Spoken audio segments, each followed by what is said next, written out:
The attic had always been a place I avoided. Even as a child, when curiosity should have outweighed fear, I'd felt something about it that made my skin tighten. It wasn't just the dust or the smell of old wood, it was the silence. The kind of silence that feels like it's listening. Now, decades later, I was here again, key in hand. The old brass lock resisting before it finally gave way with a groan. The door swung inward, and the air that met me was stale, heavy, as though it had been holding its breath for years. The light from the single bulb was weak, barely pushing back the shadows. My footsteps stirred the dust into lazy spirals, each mote catching the light for a moment before vanishing. The floorboards creaked under my weight, the sound swallowed almost immediately by the thick air. I'd been told there was nothing up here worth keeping, just boxes of moth-eaten linens, cracked furniture, and the detritus of a century. But I wasn't here for valuables. I was here because the solicitor's letter had been clear. Catalog everything. Nothing leaves until it's been recorded. I moved slowly, lifting sheets from forgotten chairs, peering into trunks filled with brittle newspapers and yellowed photographs. Most of it was exactly what I expected, the remnants of lives long gone, stripped of meaning without the people who once touched them. And then I saw the frame. It leaned against a stack of trunks, half hidden beneath a yellowed sheet. The walnut was dark, the kind of wood that seemed to drink in the light, and the glass was clouded with age. Something about the way it sat there, not hung, not stored neatly, but propped as though someone had left it in a hurry, made me pause. I pulled the sheet away, and the dust rose in a slow, reluctant cloud. Beneath it was a portrait, larger than I expected, the kind you'd hang in a place of pride. It was a nursery scene. The baby was swaddled in lace, cheeks plump, eyes half closed in the soft haze of infancy. Behind him, a high-backed chair and a curtained window hinted at a room meant for comfort. The light in the image was soft, almost golden, as though the photographer had captured a moment of perfect peace. For a moment, I felt it, that warmth, that sense of safety, and then my gaze drifted to the locket. It rested against the child's chest, no bigger than a coin, catching the dim attic light in a way that seemed deliberate. At first I thought it was a simple piece of jewelry, perhaps a family heirloom, passed down through generations. But the longer I looked, the more I realized the shine wasn't random. I leaned closer, squinting through the film of dust on the glass. The reflection resolved into lines curling, intersecting, impossibly precise, forming a shape I didn't recognize. It wasn't a monogram, nor any crest I'd seen in heraldry books. The lines seemed to twist in on themselves, creating a pattern that felt wrong. It's hard to explain how a shape can feel wrong, but it did. My stomach tightened, and a faint pressure began to build behind my eyes. I blinked, stepped back, and the sensation eased. I told myself it was nothing, just the strain of peering through dirty glass in poor light. But something in me knew better. The air in the attic shifted. It was subtle at first, like the faintest draft, but it carried with it a change in temperature, a coolness that slid over my skin. I turned, expecting to see the door ajar, but it was still closed. Somewhere below, a door creaked open on its own. I froze, listening. The sound didn't repeat, but the silence that followed felt heavier, as though the house itself was waiting. I looked back at the portrait. The baby's expression hadn't changed. Of course it hadn't, but I couldn't shake the feeling that the eyes were different somehow, less drowsy, more aware. I told myself I was imagining it. That's what old houses do. They play tricks on you. Shadows shift, wood settles, and your mind fills in the rest. Still, I couldn't look away from the locket. I crouched down, bringing my face level with the glass. The symbol was clearer now, the lines sharp despite the age of the photograph. There was a symmetry to it, but not the kind that comforted. It was the symmetry of a spider's web, of something designed to ensnare. A memory stirred, a book I'd once seen in a university library. its pages filled with diagrams of symbols from forgotten languages and occult traditions. I couldn't place it exactly, but the feeling was the same, that this was not meant to be seen by casual eyes. The pressure behind my eyes returned, stronger this time. My vision blurred at the edges, and for a moment, I thought I saw movement in the reflection, not in the room behind me, but within the photograph itself. I blinked hard, and it was gone. I stood, stepping back until my calves brushed against a trunk. My breath was shallow, my pulse quick. I told myself to leave it, to cover the portrait again, and move on. But my feet didn't listen. Instead, I reached out and touched the frame. The wood was cold, colder than it should have been in the stifling attic heat. My fingers traced the edge, and I felt a faint vibration, as though something deep within the frame was humming. A sound reached me then, so faint I almost missed it.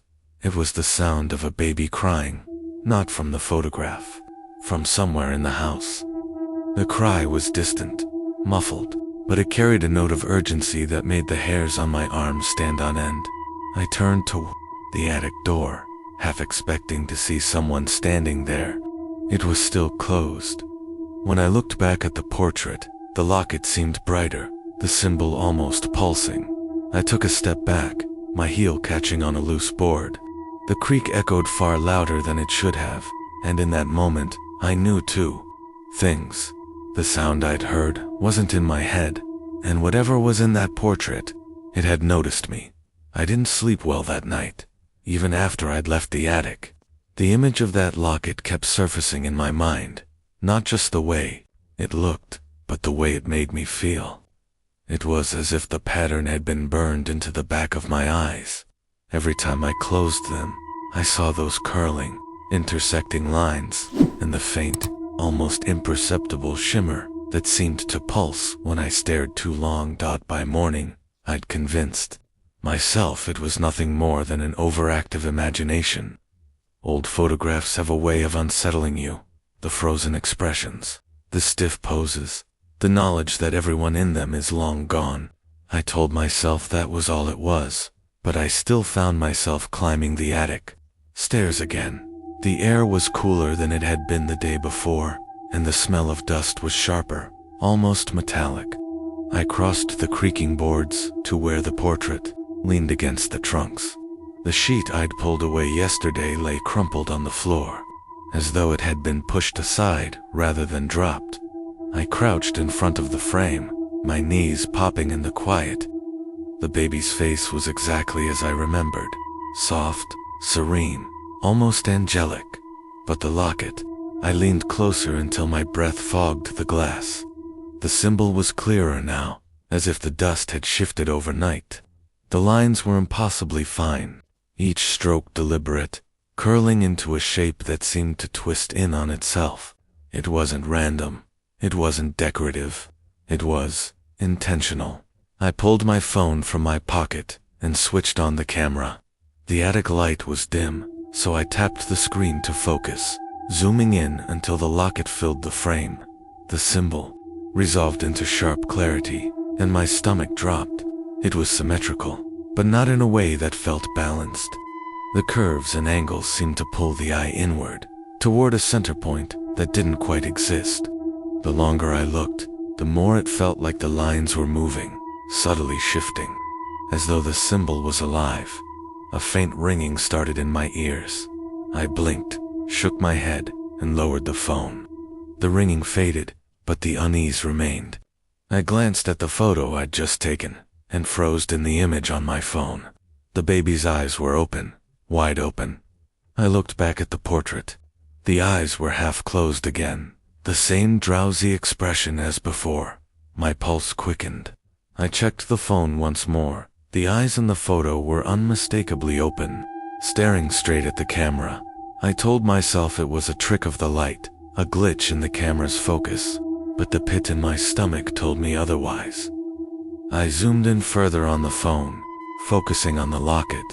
The symbol seemed even sharper in the digital image, the lines etched with impossible precision. And there, at the very center, was something I hadn't noticed before. A dot dot. It was so small, it could have been a speck of dust, but it was perfectly round, perfectly placed. And as I stared at it, I realized it wasn't just a dot. It was an eye. Not the baby's. Something else's. A sudden creak from the far side of the attic made me jerk my head up. The shadows there were deep, the light from the bulb barely reaching. I held my breath, listening. Nothing. I turned back to the portrait, and my heart skipped. The locket in the photograph was brighter now, the symbol almost glowing. I could swear the baby's head was tilted a fraction more toward me. I stood quickly, the floor groaning under my weight. My instinct was to leave, to put as much distance between myself and that portrait as possible. But another part of me, the part that had brought me back up here in the first place, needed to know more. I took a step closer, until my reflection merged with the image in the glass. For a moment, it looked as though I was standing in the nursery, the baby in front of me. The air around me felt heavier, pressing in on my chest. I reached out and touched the glass. It was cold. Not just cool, cold, as though it had been, sitting in ice. My fingertips tingled, and for a split second, I thought I felt something pulse beneath them. I pulled my hand back sharply. The attic seemed darker now, the corners swallowing more light than they should. I glanced at the door, half expecting to see it closed, but it was still open. I looked back at the portrait one last time. The baby's eyes were closed again, the locket dull and lifeless. But I knew what I'd seen, and I knew I'd be back. I started toward the door, but halfway there, I stopped. Something had changed. The air felt thicker, as though I were walking through water. My ears popped, and a faint hum began to vibrate in my skull. I turned slowly. The portrait was exactly where I'd left it. But now, the locket symbol was faintly illuminated, the lines glowing with a pale, sickly light. And in that moment, I realized the glow wasn't coming from the photograph. It was coming from the real locket. Somewhere in this house, the locket still existed. The thought lodged itself in my mind like a splinter. If the locket was here, if it had survived more than a century, then the portrait wasn't just a picture. It was a warning, or a lure. The baby's eyes, in my memory, were open. Again, watching, waiting. I stepped back, my heel catching on a loose board. The creak echoed far louder than it should have, and in that moment, I knew two things. The sound I'd heard wasn't in my head, and whatever was in that portrait, it had noticed me. I didn't go back to the attic the next morning. Instead, I sat at the kitchen table with a mug of coffee that had long since gone cold, staring at my phone. The photo of the portrait was still open on the screen. The baby's eyes, wide, unblinking, seemed to follow me no matter how I tilted the device.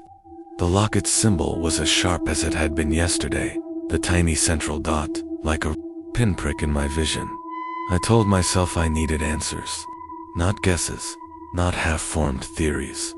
Facts. The first step was obvious. Find out who the baby was. The house had come to me, through my mother's side of the family, though she'd never spoken much about it. I knew it had belonged to the Blackwoods, a name that carried a certain weight in local history, though I couldn't recall why. I opened my laptop and began searching. The first results were predictable. Census records, property deeds, a few grainy photographs in the archives of the local historical society. The Blackwoods had been prominent in the early 1900s, wealthy, well-connected, and, if the newspaper clippings were to be believed, generous benefactors to the town. But the deeper I dug, the stranger it became. In the 1910 census, the household listed included a Henry and Evelyn Blackwood, both in their 30s, and one infant daughter, Lillian. But by the 1920 census, there was no mention of Lillian at all. No death record, no marriage record, nothing.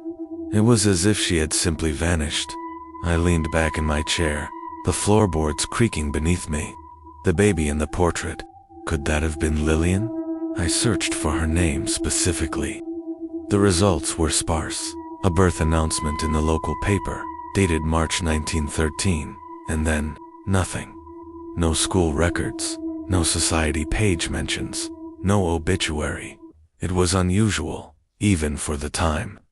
Children of prominent families were often photographed, their milestones noted in the paper. But for Lillian Blackwood, there was only silence. I turned my attention to Evelyn. That's when I found the first real crack in the Blackwood FAQ aid.npa.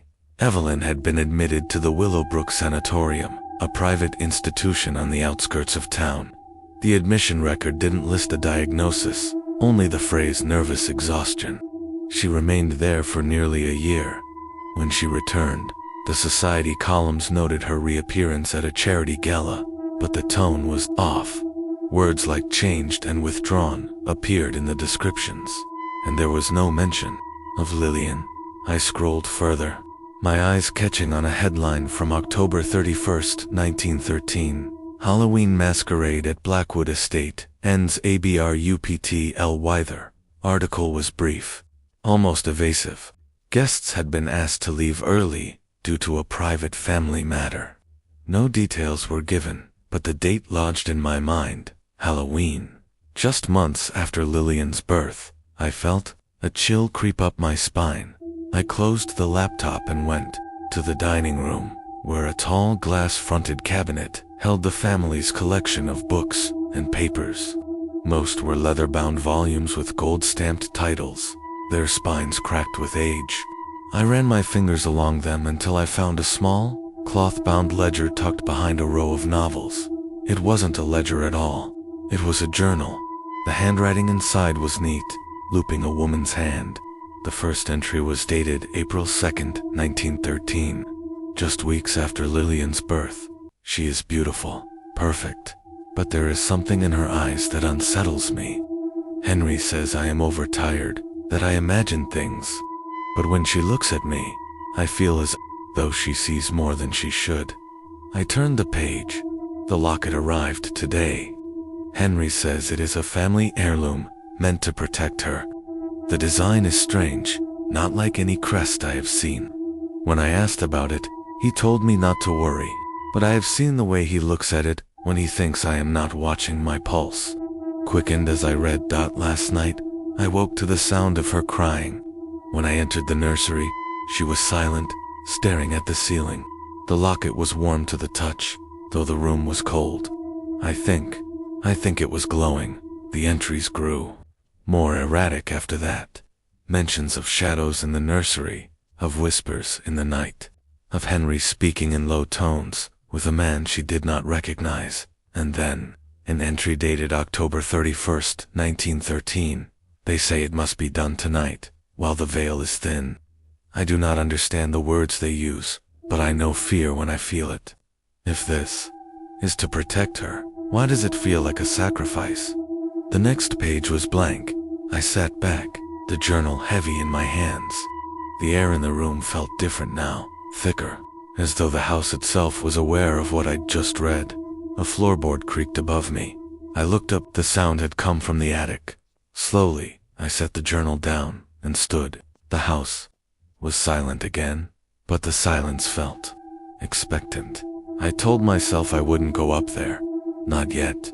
But my feet were already moving toward the stairs. The journal had left me with more questions than answers. Evelyn's words were careful, almost restrained, but the fear between the lines was unmistakable. Whatever had happened in this house in 1913, it had been important enough to erase from public record, and dangerous enough to haunt her until the end of her life. I needed to know more about the Blackwoods. The local library's archives smelled of paper and dust, the air heavy with the weight of a century's worth of secrets. I signed in at the front desk, the librarian giving me a polite but curious glance when I mentioned the family name. She disappeared into the back and returned with a stack of bound newspapers. Their pages brittle and YELLOWED. The earliest mention I found was from 1878, a notice of Henry Blackwood. Birth into one of the county's most respected families. His father, Charles, had made his fortune in shipping, and his mother, Margaret, was the daughter of a prominent banker.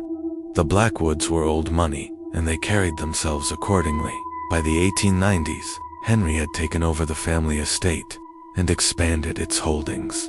He married Evelyn in 1912, a match described in the society pages as a union of grace and influence.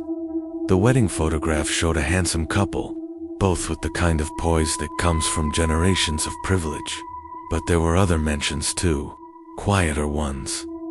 A letter to the editor in 1895 accused Charles Blackwood of dabbling in foreign superstitions. After a trip to the Levant, the accusation was dismissed as slander, but the phrasing stuck with me. Another article from 1901 described a private gathering at the estate, attended by gentlemen of unusual scholarly pursuits. No names were given, but the tone was cautious. I turned the pages slowly, the paper whispering under my fingers. Then I found it, a small column from October 1913, just weeks before the Halloween masquerade. Blackwood Estate to host charity. Benefit. The event was to raise funds for the local orphanage. But the guest list was unusual. Several academics from out of state, a pair of antiquarians from Boston, and a man described only as Dr. Blackwell, noted in certain circles for his studies in the arcane. The name jolted me. I'd seen it before, in Evelyn's journal. I dug deeper, searching for any mention of Dr. Blackwell. There was little in the public record. But in a privately published pamphlet from 1909, I found a reference to his work on the binding of malevolent forces to physical vessels. The language was academic, but the implication was clear. I sat back, the chair creaking beneath me. The locket, the symbol, the ritual Evelyn had hinted at.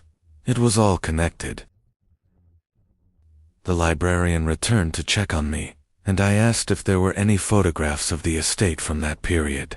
She hesitated, then led me to a locked cabinet. Inside were a dozen black and white prints mounted on stiff cards.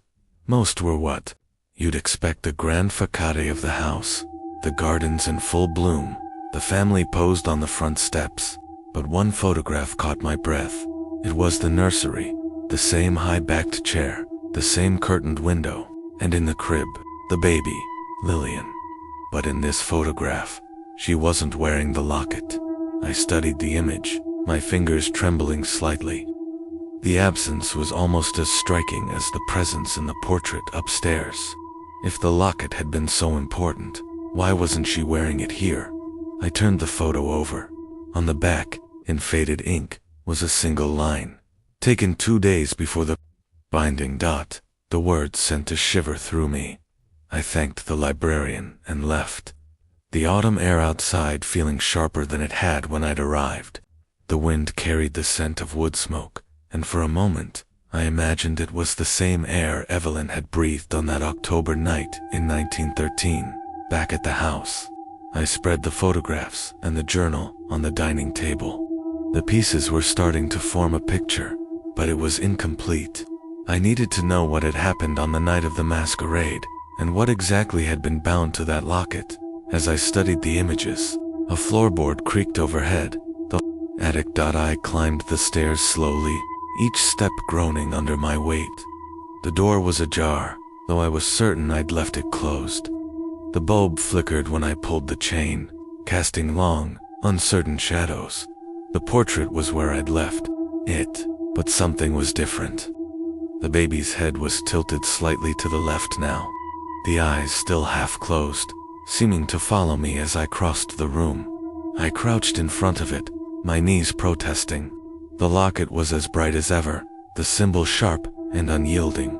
I thought of Dr. Blackwell's pamphlet, of the phrase, binding of malevolent forces, and I wondered what happens when the binding fails. A faint sound reached me then, not the cry of a baby this time, but a whisper, too soft to make out the words, but insistent, like the rustle of dry leaves. It was coming from behind the portrait. I stood slowly, my pulse loud in my ears. The frame was heavy, but I managed to lift it from its resting place. Behind it, the wall was different, the wood newer, less worn than the surrounding boards. A panel, I set the portrait aside and ran my fingers along the edges until I found a small notch. The panel swung open with a reluctant groan, revealing a narrow cavity. Inside was a small, dust-covered box. I hesitated, every instinct telling me to leave it alone, but my hands moved on their own, lifting the box into the light. The lid was carved with the same symbol as the locket. I didn't open it. Not yet. Instead, I closed the panel, returned the portrait to its place, and carried the box downstairs. Whatever was inside, I had the sinking feeling it was never meant to be found, and yet, here it was, waiting. The box sat on the dining table like it had been waiting for me all along. Its surface was coated in a thin layer of dust, but beneath that, the wood was dark and smooth, the grain almost black. The carved symbol on the lid was unmistakable, the same curling intersecting lines I'd seen on the locket in the portrait. I didn't open it right away. Instead, I circled the table, my fingers brushing the back of each chair as I passed. The house was quiet, but not the kind of quiet that comes from emptiness. This was a listening quiet, the kind that made you feel like you were being observed from just beyond the edge of sight. Finally, I sat down. The box was heavier than it looked. The hinges creaked softly as I lifted the lid, and a faint scent escaped. Something metallic, with a hint of old paper and lavender. The same lavender I'd smelled in the nursery upstairs. Inside, wrapped in a square of faded velvet, was the locket. It was smaller than I'd expected, no bigger than a coin, but it seemed to draw the light toward it. The metal was tarnished in places, but the symbol was as sharp as if it had been engraved yesterday. I reached out, hesitated, then picked it up. The moment my fingers closed around it, a chill ran up my arm. It wasn't the cold of metal. It wasn't the cold of metal. It was deeper, like the cold of stone that's never seen the sun. My skin prickled, and for a moment, I thought I felt a faint pulse beneath the surface. I set it down quickly and unwrapped the rest of the contents. Beneath the locket was a folded piece of paper, brittle with age. I opened it carefully, the edges threatening to crumble. It was a receipt. The handwriting was neat, precise. Commission for 1 silver locket, engraved with protective sigil. Client H. Blackwood. Date, September 14th, 1912. Beneath that, in smaller script, was a note, designed per instructions from Dr. B. Dr. Blackwell. I leaned back, the chair creaking. The timeline was starting to take shape. The locket had been commissioned before Lillian was even born. Whatever it was meant to do, it had been part of the plan from the beginning. I turned the receipt over, and there, faint but legible, was a sketch of the symbol. Around it were annotations in a different hand, notations in a language I didn't recognize. The letters sharp and angular. I took a photo with my phone and sent it to an acquaintance of mine, Daniel, who worked in the archives at the university. He had a knack for old languages and an unhealthy interest in the occult. While I waited for his reply, I examined the locket again. The clasp was delicate, almost invisible, but it opened with a soft click. Inside was a tiny, circular piece of parchment. On it, drawn in the same ink as the annotations on the receipt, was the symbol again, but this time, the central dot was larger, more defined. I stared at it until my phone buzzed. Daniel's message was short. "Where did you get this?" I told him it was from a family heirloom. He didn't reply right away, and when he did, his words made my skin crawl. "This isn't a protective sigil. It's a binding mark. Old. Very old. It's meant to tether something, not keep it out, but keep it in." I read the message twice, my pulse quickening. "What kind of something?" I typed back. His reply came after a long pause. "You don't want to know. And if you have the object, it's bound to. You need to be careful. Very careful." I set the phone down, my hands trembling slightly. The locket sat on the table between us, silent and unassuming. But now, I couldn't help but see it differently. Not as a charm of protection, but as a prison. And prisons have prisoners. I wrapped the locket back in the velvet and returned it to the box. But as I closed the lid, I caught a movement out of the corner of my eye. The portrait in the hallway, the one of Henry and Evelyn on their wedding day, seemed different. Henry's gaze, which had always been fixed forward, now appeared to be angled slightly toward the dining room. Toward me. I told myself it was a trick of the light, but I didn't look away until I'd locked the box in the cabinet. That night, I dreamed of the nursery. The crib was empty, the curtains drawn tight. The locket lay in the center of the floor, its chain coiled like a snake. As I bent to pick it up, the symbol began to glow, the lines shifting and twisting until they formed an open eye, and then I woke to the sound of a baby crying somewhere in the house. The night after I found the locket, the house stopped pretending to be empty. It began with small things, the kind you can explain away if you try hard enough. A faint draft in a room with no open windows. The sound of floorboards settling in a part of the house you haven't walked through all day. Shadows that seem a fraction too slow to match your movements. But by the third night, the explanations started to feel like lies I was telling myself. I was in the study, the box with the locket locked away in the cabinet behind me, when I heard it again, the sound of a baby crying. It was faint, muffled, but it carried a note of urgency that made my skin prickle. I froze, listening. The sound seemed to come from upstairs, from the direction of the nursery. I told myself it was impossible. There was no baby in this house. There hadn't been for over a century. Still, I found myself climbing the stairs.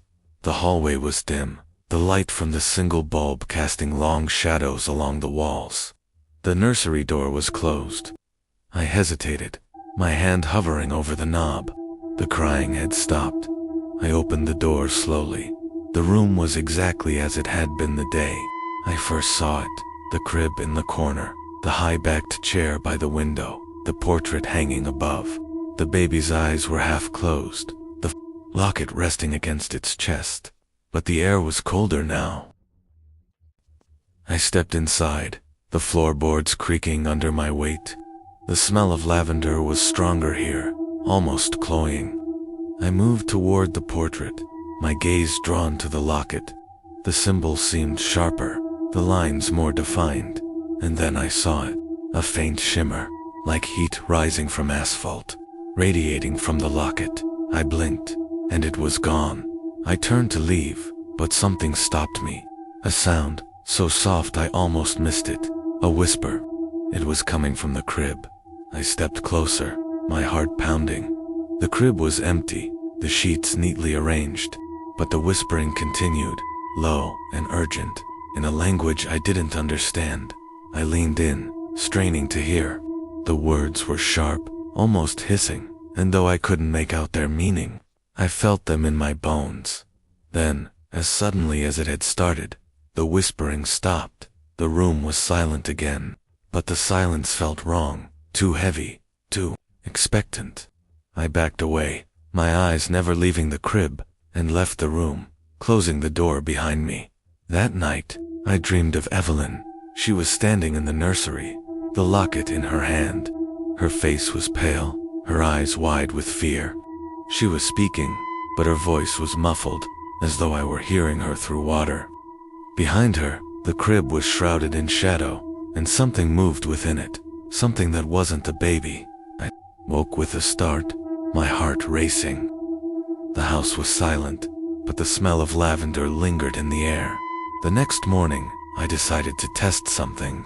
I unlocked the cabinet, took out the box, and placed the locket on the dining table. Then I left the room, closing the door behind me. When I returned an hour later, the locket was gone. Panic surged through me. I searched the table, the floor, the cabinet, nothing. I was about to tear the room apart when I heard it, the faint sound of metal clinking against wood. It was coming from upstairs. I followed the sound to the nursery. The door was ajar. I pushed it open and froze. The locket was hanging from the crib's mobile, spinning slowly. I stepped inside, my breath shallow. The mobile turned lazily, the locket catching the light with each rotation. The symbol seemed to pulse, the lines shifting subtly as it spun. I reached out to take it. But the moment my fingers touched the chain, the mobile stopped. The room went utterly still, and then the whispering began again. This time, it was louder, more insistent. The words were still foreign, but the tone was unmistakable, commanding. I felt a pressure in my chest, as though the air had thickened. My vision blurred at the edges. I yanked the locket free and stumbled back. The whispering stopped instantly. I left the room without looking back, the locket clutched tightly in my hand. Back downstairs, I locked it in the box again, my hands shaking, but I knew it wouldn't matter. The locket didn't belong to me. It belonged to the house, and the house wanted it back. I didn't go back to the nursery that night. After the locket incident, I locked the box inside the cabinet, turned the key twice, and shoved it deep into my pocket. But the house didn't feel any safer.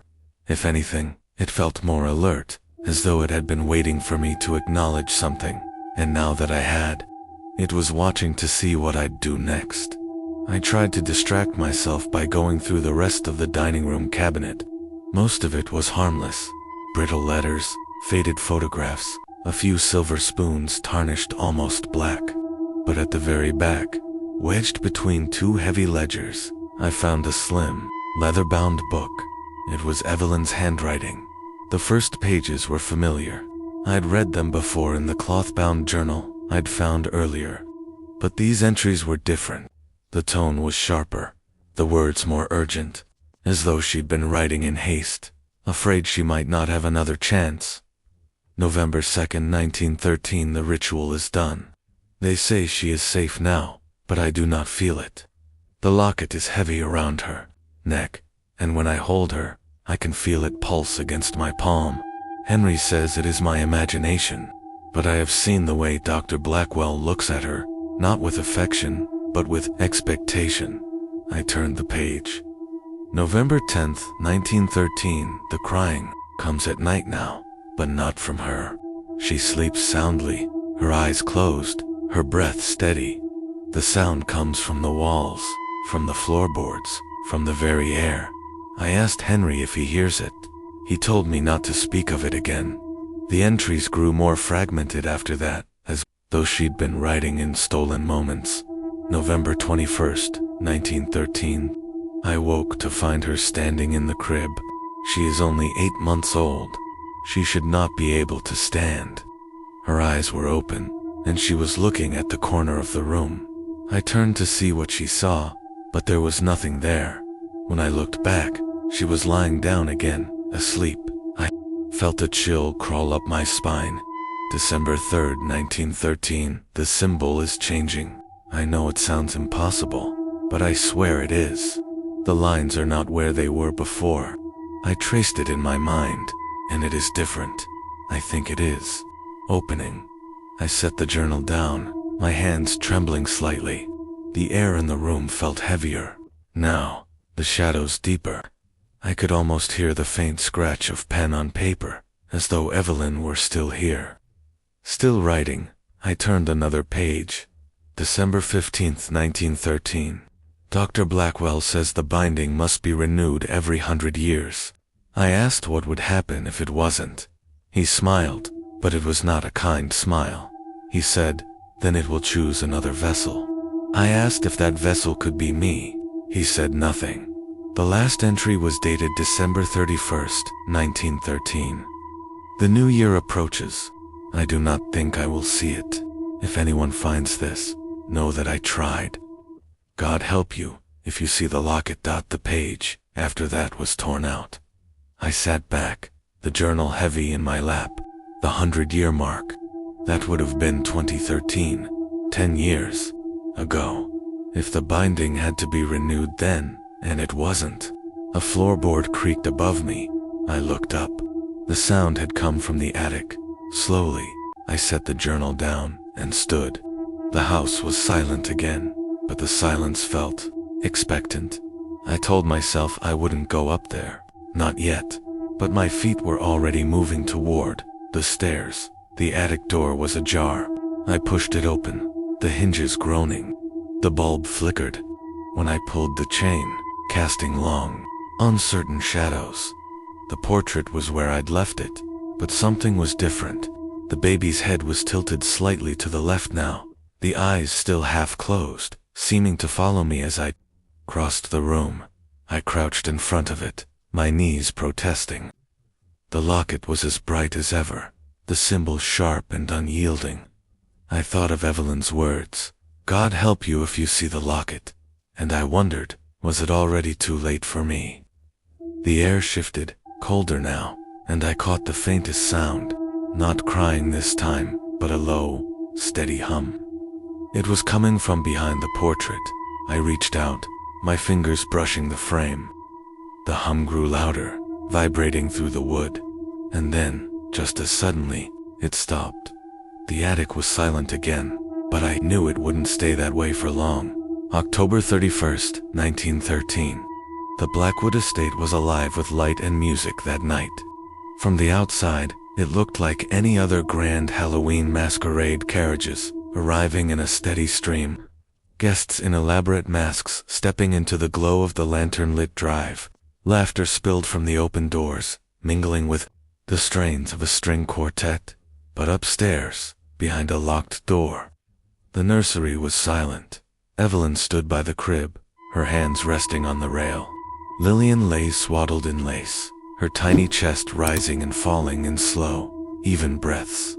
The locket rested against her skin, the silver catching the faint light from the single lamp. Evelyn's eyes kept returning to it, to the curling lines of the symbol she still didn't understand. She could hear the muffled hum of voices from below, the occasional burst of applause. Somewhere in the house, Henry was playing the perfect host, but he would come for her soon. The clock on the mantel ticked toward midnight. A soft knock at the door made her flinch. It opened without waiting for her answer, and Dr. Blackwell stepped inside. His mask was gone, revealing a face that was all sharp angles and shadowed eyes. "It's time," he said. Evelyn's arms tightened around the crib rail. "I don't want her involved in this." Blackwell's gaze flicked to the locket. "She already is. The mark has been made. Tonight, we seal it." Henry appeared in the doorway then, his mask still in place. "Evelyn," he said gently, "please. This is for her protection." "Protection from what?" she demanded. Neither man answered. They moved quickly after that. Blackwell took the locket from around Lillian's neck, holding it in both hands, as though it were something fragile and dangerous. He gestured for Evelyn to follow, and together they carried the baby down the back stairs, away from the music and the guests. The path led to the east wing, a part of the house Evelyn rarely entered. The air grew colder as they walked, the gas lamps dimming as though the light itself were reluctant to follow. At the end of the corridor was a door she had never seen open. Henry produced a key. The room beyond was small, windowless, its walls lined with shelves of books and jars filled with things Evelyn didn't want to identify. In the center stood a table draped in black cloth. Candles burned at each corner, their flames unnaturally. Still, Blackwell placed the locket in the center of the table. He began to speak, in a language Evelyn didn't recognize, the same sharp, angular sounds she would later see written in the margins of the receipt. Henry stood beside him, his head bowed. Evelyn hovered near the door, clutching Lillian to her chest. The baby stirred, her eyes opening just enough for Evelyn to see the strange, knowing glint within them. The chanting grew louder. The air thickened, pressing against Evelyn's skin. The candle flames bent inward, as though drawn toward the locket, and then she heard it, a sound like a sigh, but deeper, older. It came from everywhere, and nowhere at once. Black voice rose, the words tumbling over each other in a rhythm that made Evelyn's heart race. The symbol on the locket began to glow, the lines shifting, curling in on themselves until the central dot widened into a perfect, black circle. Evelyn's breath caught. She could feel something moving in the room now, not physically, but in the way the shadows seemed to stretch and twist. Blackwell reached for the locket, his fingers hovering above it. "Bring her," he said without looking at Evelyn. She hesitated. Every instinct screamed at her to run, to take Lillian and flee into the night. But Henry's eyes found hers, and there was something in them. Fear, yes, but also a plea. She stepped forward. Blackwell took the baby gently, holding her above the locket. The glow intensified, spilling across the table and onto the floor. The shadows writhed. He spoke a final phrase, and the black circle in the center of the symbol seemed to rise, as though it were no longer part of the metal, but a whole opening into something beyond. A wind rushed through the room, though the air outside was still. The candles flared, their flames stretching toward the ceiling. Evelyn heard a cry, not from Lillian, but from within the locket itself. And then, silence. The glow faded. The symbol returned to its original form, the central, small, and still. Blackwell placed the locket back around Lillian's neck, his hands lingering for a moment. "It is done," he said. Evelyn took her daughter, holding her close. The baby's eyes were closed again, her breathing steady, but Evelyn could feel it, a faint rhythmic pulse against her palm, in perfect time with her own heartbeat. Henry touched her shoulder. "She's safe now," he said softly. Evelyn didn't answer. As they left the room, she glanced back at the table. The black cloth was undisturbed, the candles still burning, but in the shadows between them, she thought she saw movement, a shape that was almost human, watching her go. The night after I read Evelyn's final journal entries, the house began to change.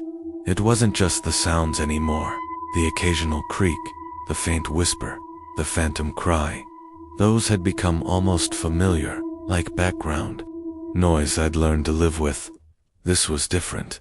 The air itself felt heavier, as though the walls were leaning in. Shadows clung to the corners of rooms, even in daylight, and the smell of lavender, once faint and fleeting, now lingered in every hallway, thick enough to taste. I kept the locket locked in the cabinet, but I could feel it. Not in a metaphorical sense. I could feel it. A faint vibration in the floorboards when I walked past the dining room. A subtle hum in my ears when I stood too close to the cabinet. By the third day, I started hearing the crying again. It was louder now, sharper, and it didn't fade when I ignored it. It followed me from room to room, always seeming to come from just beyond the next door. Sometimes, it was the thin, reedy wail of an infant. Other times, it was deeper, a sound no child should be able to make. I tried to distract myself with research, combing through the photographs and documents I'd gathered. But every time I looked at the portrait of the nursery, my eyes went straight to the locket. The symbol seemed different again, the central dot larger, the lines around it subtly rearranged. I told myself it was my imagination. That night, I dreamed of the ritual. I wasn't just watching this time. I was in the room, standing beside Evelyn as Blackwell chanted over the locket. The candles burned low, their flames bending toward the table. The air was thick, hard to breathe, and when the black circle in the center of the symbol opened, I felt something move past me, something cold and vast, brushing against my mind like a hand trailing through water. I woke, gasping, my skin clammy with sweat. The crying was still there, muffled but insistent. I followed it to the nursery. The door was ajar. The lavender scent stronger than ever. I pushed it open and froze. The crib was empty. The portrait above it had changed. The baby's eyes were open now, wide and unblinking. The locket glowed faintly, the symbol pulsing in time with the sound of the crying. I stepped closer, my breath shallow. The glow intensified, and for a moment, I thought I saw movement in the reflection, not behind me, but inside the photograph. A shadow shifted in the corner of the nursery depicted in the portrait. It was tall, thin, its edges indistinct. It leaned toward the crib, and the crying stopped. The silence that followed was worse. I stumbled back, my shoulder hitting the high-backed chair. The wood was ice cold, and for a split second, I felt fingers curl around my arm. I spun, but the chair was empty. The locket's glow faded, the baby's eyes half closing again. The portrait was still. I left the room without looking back. Downstairs, I poured myself a drink with shaking hands. The glass rattled against the table as I set it down. I told myself I needed to leave the house, to get some distance, but the thought of walking away felt wrong, like the house wouldn't let me. That evening, Daniel called. His voice was tight, urgent. "I've been looking into that symbol," he said. "It's not just a binding mark. It's a transfer mark. It doesn't just hold something. It moves it. From one vessel to another." My stomach turned. What kind of vessel? There was a pause. Living, breathing, human. I gripped the phone tighter. "And if the binding fails?" "It doesn't fail," he said. "It chooses." The line went dead. I sat there for a long time, the phone still in my hand. The house was silent again, but it was the kind of silence that waits. When I finally stood, I found myself walking toward the dining room, toward the cabinet. The key was warm in my pocket. I unlocked the door, lifted the box, and set it on the table. The velvet inside was undisturbed, the locket resting exactly where I'd left it. But when I picked it up, the metal was warm, almost hot. The hum in my ears grew louder, and then I heard it. Not the crying this time, but a voice, soft, almost gentle. Where it dot the words slid into my mind, like a whisper. Through a crack in the door, I dropped the locket back into the box, and slammed the lid shut.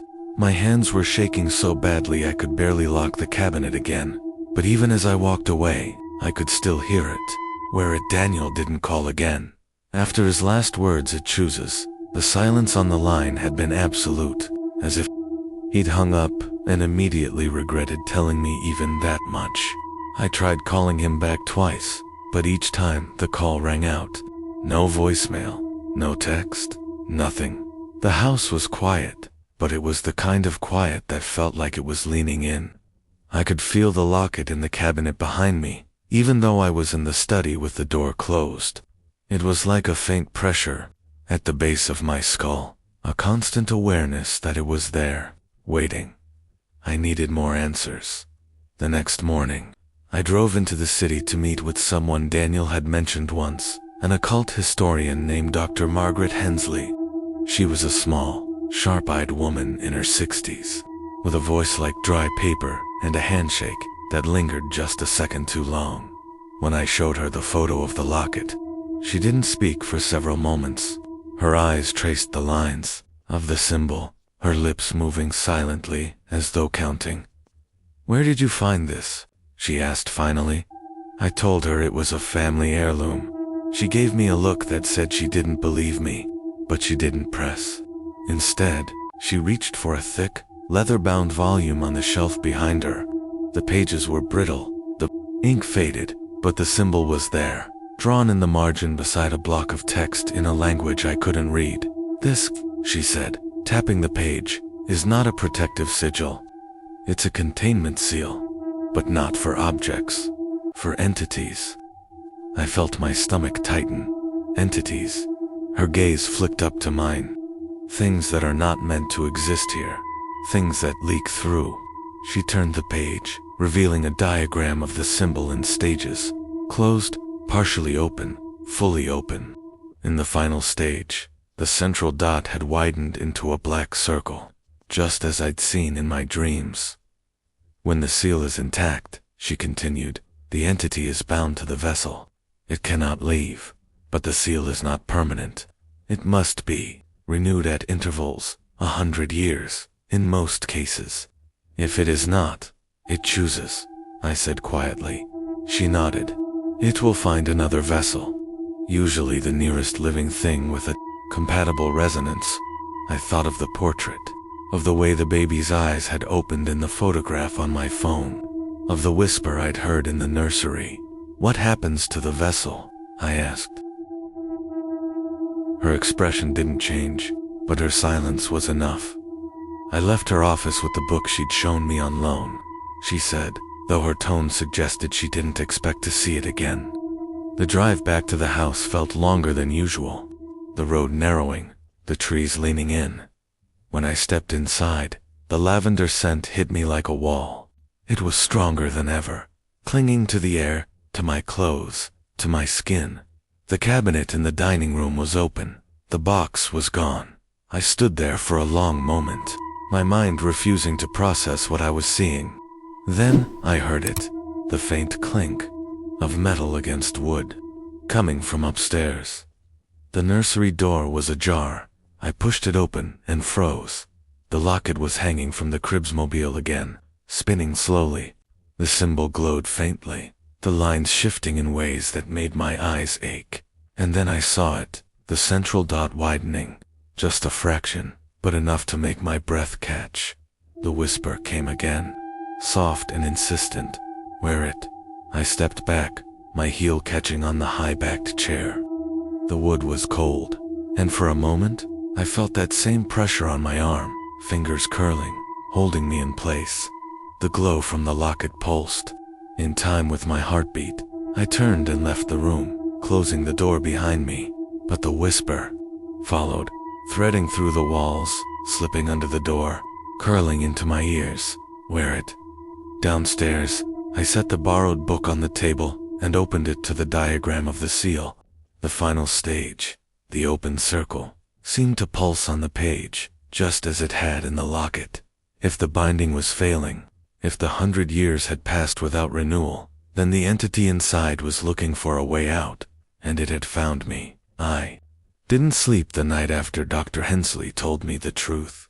The words "it will find another vessel" kept looping in my head, and every time I closed my eyes, I saw the locket's central dot widening into that black, depthless circle. By dawn, I'd made a decision. I was going to destroy it. The thought alone seemed to change the air in the house. The lavender scent thickened, clinging to my throat. The shadows in the corners of the room felt heavier, as though they were leaning toward me. I unlocked the cabinet, pulled out the box, and set it on the dining table. The velvet inside was cool to the touch, but the locket itself was warm, almost fever-hot.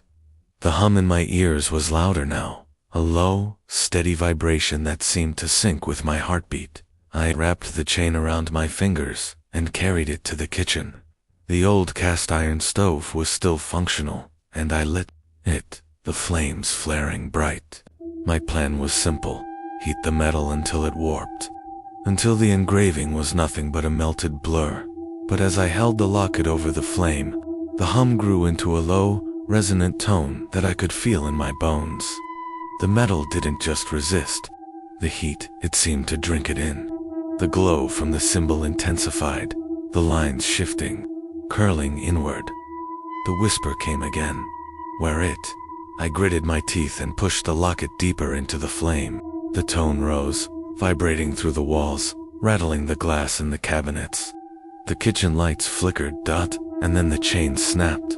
The locket fell to the floor, landing with a sound far heavier than its size should have allowed. The tone stopped abruptly, replaced by a silence so deep it felt like the air had been sucked out of the room. I bent to pick it up and froze. The central dot in the symbol was wide open now, a perfect black circle, and something was moving inside it. It was like looking through a keyhole into a room with no light, where shapes shifted just beyond the edge of vision. The air around me grew colder, my breath fogging in front of my face. Then it stepped through. It wasn't a shape so much as an absence, a distortion in the air, a shadow that didn't belong to anything. It towered over me, its edges fraying like smoke, but its presence was solid, pressing against my mind. The voice wasn't a whisper. This time, "You opened the door." I stumbled back, my heel catching on the stove's edge. The locket lay between us, the symbol still glowing faintly. "What are you?" My voice was barely audible. "What I have always been, what she bound, what you will carry." The shadow moved closer, and I felt a pressure in my chest, as though it were reaching inside me. My vision blurred, the edges darkening. I thought of Evelyn, of her final journal entry. God help you if you see the locket. I lunged forward, grabbing the locket and hurling it into the stove. The flames roared, flaring white hot. The shadow recoiled, its form shuddering. The hum returned, louder than ever, vibrating through the floor, the walls, my teeth. The kitchen lights exploded, plunging the room into darkness lit only by the stove's glow. The shadow surged forward, but I held my ground, forcing the locket deeper into the flames with the poker. The metal began to warp, the symbol distorting. The black circle shrank, the movement inside it slowing. The shadow let out a sound, not a scream, but something deeper, older, a sound that made my vision swim, and then, with a final, sharp crack, the locket split in two. The shadow collapsed inward, folding in on itself until it was nothing more than a wisp of smoke that vanished into the air. The hum stopped. The kitchen was silent again, the only sound my own ragged breathing. The lavender scent was gone. I stared at the broken pieces of the locket in the stove, the warped metal still glowing faintly. It was over, or so I thought. From somewhere deep in the house, faint but unmistakable, came the sound of a baby crying. The kitchen smelled of scorched metal and ash. The broken halves of the locket lay in the stove's belly, their warped edges still faintly glowing. I stood there for a long time, poker in hand, waiting for something, a sound, a shift in the air, a sign that the thing inside had truly gone. But the house was silent. The lavender scent that had haunted every hallway was gone, replaced by the faint temps of smoke. The shadows in the corners seemed lighter, less oppressive. For the first time in weeks, I felt like I could breathe. I left the stove burning, just in case, and went to the dining room. The cabinet door hung open, the velvet-lined box empty. I closed it gently, almost reverently, as though sealing away a chapter I'd never wanted to read. Upstairs, the nursery was still. The crib sat in its corner, the high-backed chair by the window. The portrait hung above, unchanged, the baby's eyes half closed, the locket dull and lifeless. I stood there for a long time, studying the image. Without the glow, without the shifting lines of the symbol, it looked like any other century-old photograph, harmless. But I knew better. I thought of Evelyn, of her final journal entry, of the fear in her words, the resignation. She'd tried to contain it, to protect her child, and for 100 years, she had. Until now, I left the nursery, door open as I went back downstairs. The house felt different, lighter, yes, but also emptier, as though something had been removed, leaving behind a hollow space. That night, I slept for the first time in days. No dreams, no whispers, no phantom crying, just the deep, heavy sleep of exhaustion. In the morning, I decided to take the lockets, remains far from the house. I wrapped them in thick cloth, placed them in a small tin, and drove out to the old quarry on the edge of town. The water there was black and still, the kind of depth that swallows everything. I stood at the edge, the tin in my hand. The air was cold, the wind sharp. I thought of throwing it as far as I could, letting it sink into the dark where no one would ever find it. But as I drew my arm back, I hesitated. What if destroying the locket hadn't ended it? What if the thing inside had already found another vessel? What if the remains were the only thing keeping it tethered? The wind gusted, carrying with it the faintest trace of lavender. I dropped the tin into the water. It vanished without a splash, swallowed whole. The drive back was quiet. The house stood waiting, its windows dark, its walls still. I stepped inside, half expecting the air to thicken again, the shadows to lean in, but nothing happened. Days passed, then a week. The lavender scent never returned. The crying was gone. The portrait in the nursery remained unchanged. I began to believe it was over until the letter arrived. It was postmarked from a town 200 miles away. Inside was a single photograph, a grainy, black and white image of a baby in a crib. Around its neck hung a locket. The symbol was unmistakable. There was no note, no explanation, just a photograph. I stared at it for a long time, my hands cold. The central dot in the symbol was small, closed, but I knew it wouldn't stay that way. Somewhere, the 100 years would come again, and when it did, it would choose. I placed the photograph in the drawer with Evelyn's journals, closed it, and locked it. The house was silent, but the silence felt different now. Not empty, not listening, but waiting. I don't go into the nursery anymore, but sometimes, when the night is very still, I think I hear it, the faint clink of metal against wood, somewhere far away, and I know the story isn't finished. The attic had always been a place I avoided. Even as a child, when curiosity should have outweighed fear, I'd felt something about it that made my skin tighten. It wasn't just the dust or the smell of old wood, it was the silence, the kind of silence that feels like it's listening.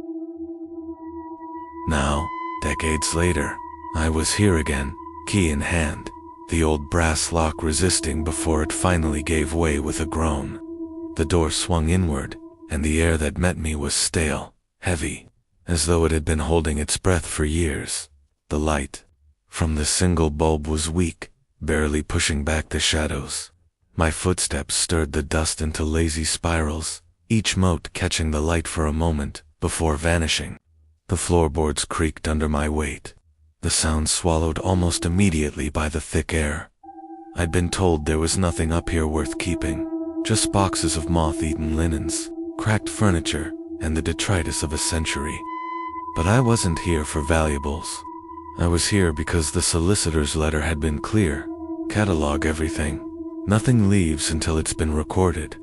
I moved slowly, lifting sheets from forgotten chairs, peering into trunks filled with brittle newspapers and yellowed photographs.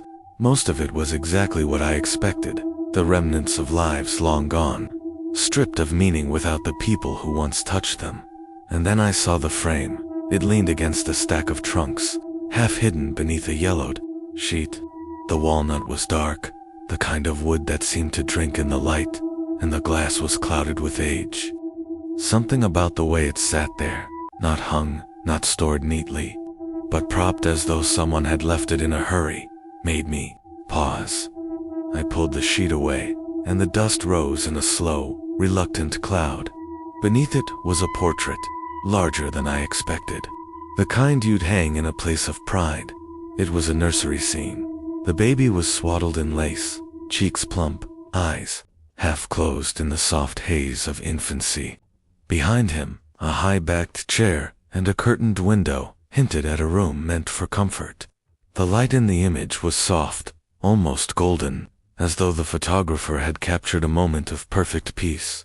For a moment, I felt it, that warmth, that sense of safety, and then my gaze drifted to the locket.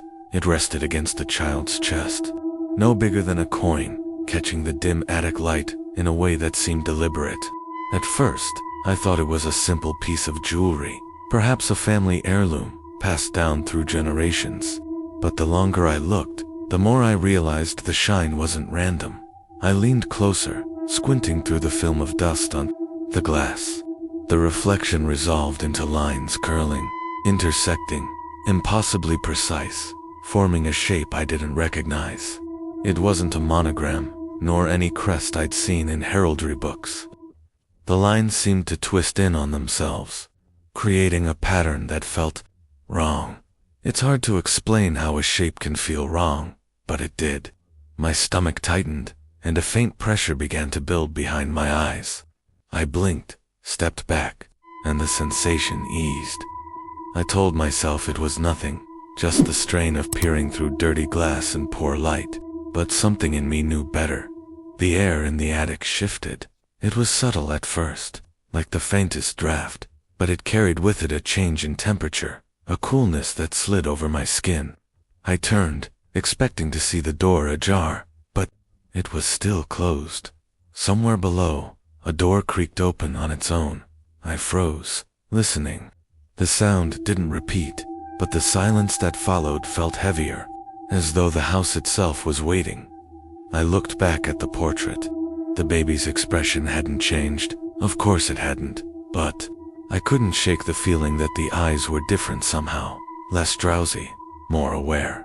I told myself I was imagining it. That's what old houses do. They play tricks on you. Shadows shift, wood settles, and your mind fills in the rest. Still, I couldn't look away from the locket. I crouched down, bringing my face level with the glass. The symbol was clearer now, the lines sharp despite the age of the photograph. There was a symmetry to it, but not the kind that comforted. It was the symmetry of a spider's web, of something designed to ensnare.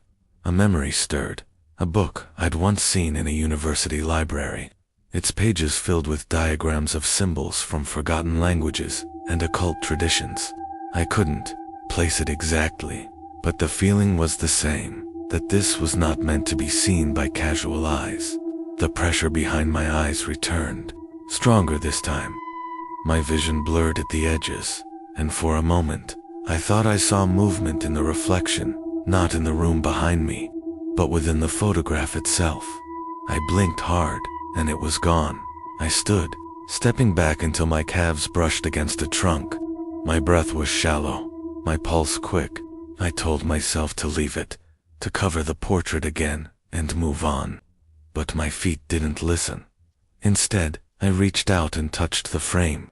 The wood was cold, colder than it should have been in the stifling attic heat. My fingers traced the edge, and I felt a faint vibration, as though something deep within the frame was humming. A sound reached me then, so faint I almost missed it. It was the sound of a baby crying, not from the photograph, from somewhere in the house. The cry was distant, muffled, but it carried a note of urgency that made the hairs on my arms stand on end. I turned toward the attic door, half expecting to see someone standing there. It was still closed. When I looked back at the portrait, the locket seemed brighter, the symbol almost pulsing. I took a step back, my heel catching on a loose board. The creak echoed far louder than it should have, and in that moment, I knew two things. The sound I'd heard wasn't in my head, and whatever was in that portrait, it had noticed me.